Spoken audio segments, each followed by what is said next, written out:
ബംഗളൂരുവിലെ സോളദേവനഹള്ളിയിൽ ഫ്ളാറ്റിൽ കയറി തോക്കു ചൂണ്ടി കവർച്ച നടത്തിയ 4 മലയാളി യുവാക്കൾ അറസ്റ്റിലായി. കൊല്ലം സ്വദേശികളായ വിദ്യാർത്ഥികൾ താമസിക്കുന്ന ഫ്ളാറ്റിലാണ് കവർച്ച നടന്നത്. തമിഴ്നാട്ടിലേക്ക് കടക്കാനുള്ള ശ്രമത്തിനിടെയാണ് പ്രതികളെ പിടികൂടിയത്.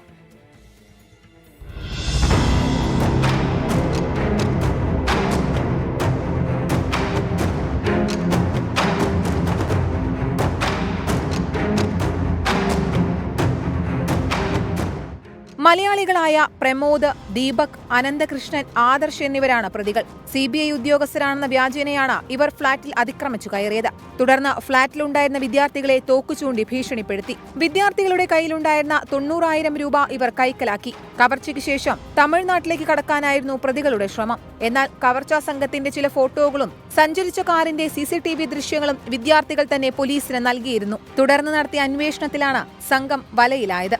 പ്രതികൾ സഞ്ചരിച്ച കാറിൽ നിന്ന് വ്യാജ ID കാർഡുകളും ഒരു എയർഗണ്ണും പോലീസ് പിടികൂടി. 24 ബംഗളൂരു.